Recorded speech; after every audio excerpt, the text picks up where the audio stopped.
Assalamualaikum warahmatullahi wabarakatuh. Saya Giovanni Lucy dari kelas 12 IPA 2, nomor absen 12, akan menjelaskan sejarah pemilu pertama tahun 1955. Indonesia pada tahun 1955 melaksanakan pemilu yang pertama. Pemilu ini dilaksanakan sebanyak 2 kali. Pertama pada 29 September 1955 untuk memilih anggota-anggota DPR. Yang kedua, 15 Desember 1955 untuk memilih anggota-anggota Dewan Konstituante. Sistem yang digunakan pada pemilu 1955 adalah sistem perwakilan proporsional.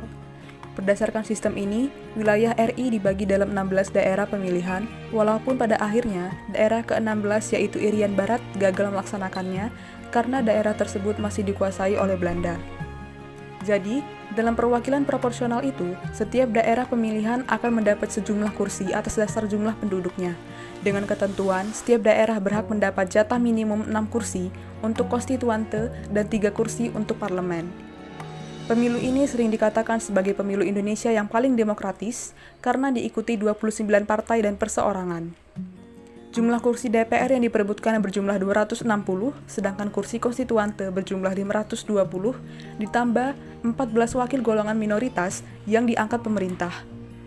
Pemilu ini dipersiapkan di bawah pemerintahan Perdana Menteri Ali Sastro Amidjojo. Namun, Ali Sastro Amidjojo mengundurkan diri dan pada saat pemilu berlangsung, digantikan oleh Perdana Menteri Burhanuddin Harahap. Pendaftaran pemilu 1955 dilaksanakan sejak bulan Mei 1954 dan selesai pada November 1954. Untuk jumlah warga yang memenuhi syarat masuk bilik suara sebesar kurang lebih 43 juta jiwa. Berdasarkan jumlah tersebut, sebanyak 87,65% menggunakan hak pilihnya kala itu.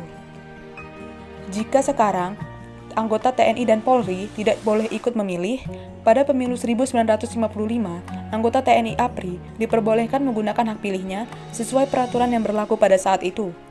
Selain pemilihan DPR dan konstituante, pada pemilu 1955 ini juga diadakan untuk pemilihan DPRD. Pemilu DPRD dilaksanakan dalam 2 tahap. Yang pertama, pada Juni 1957 untuk Indonesia wilayah Barat, dan yang kedua, pada Juli 1957 untuk Indonesia wilayah Timur. Hasil perolehan suara pemilu 1955 diumumkan secara sederhana dengan menggunakan papan tulis.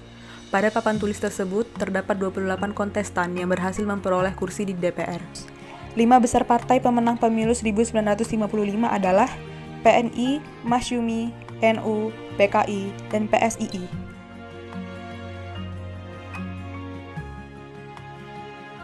Meski dalam kondisi perekonomian yang sulit, namun pemerintah berupaya menyelenggarakan pemilu 1955 dengan baik.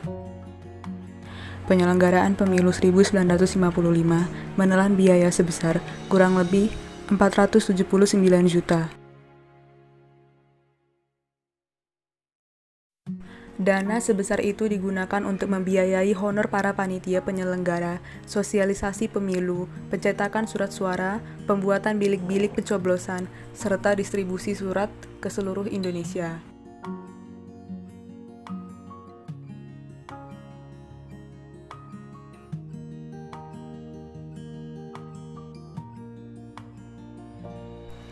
Pelantikan anggota DPR hasil pemilu 1955 dilaksanakan di Istana Merdeka pada tanggal 25 Maret 1956. Upacara tersebut dihadiri oleh para anggota DPR, para menteri, serta pejabat tinggi negara yang lain. Pelantikan anggota konstituante baru dilaksanakan keesokan harinya di Gedung Merdeka, Bandung bertepatan dengan Hari Pahlawan tanggal 10 November 1956. Pada kesempatan itu, Presiden Soekarno membacakan pidato yang intinya meminta agar konstituante bersama-sama pemerintah dapat menyusun Undang-Undang Dasar Republik Indonesia.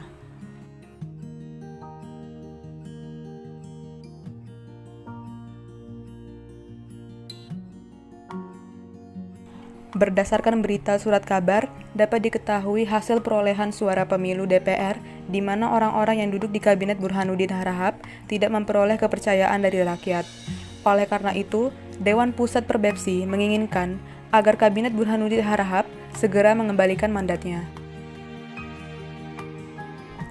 Setelah menghadapi desakan dari berbagai pihak, akhirnya Perdana Menteri Burhanuddin Harahap mengembalikan mandatnya pada tanggal 3 Maret 1956.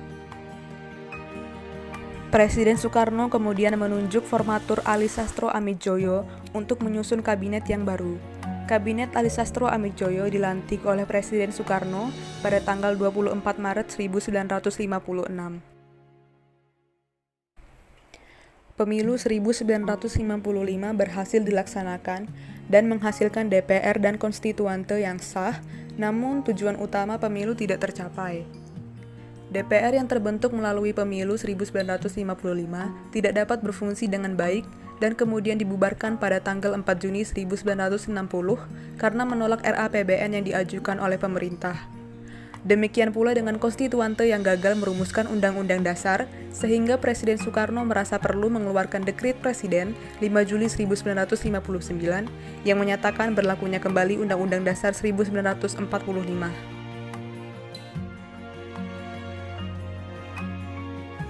Dengan kata lain, pemilu 1955 tidak bisa memperbaiki keadaan politik Indonesia seperti yang diharapkan oleh rakyat. Sekian penjelasan saya tentang pemilu pertama tahun 1955. Atas perhatiannya saya ucapkan terima kasih. Wassalamualaikum warahmatullahi wabarakatuh.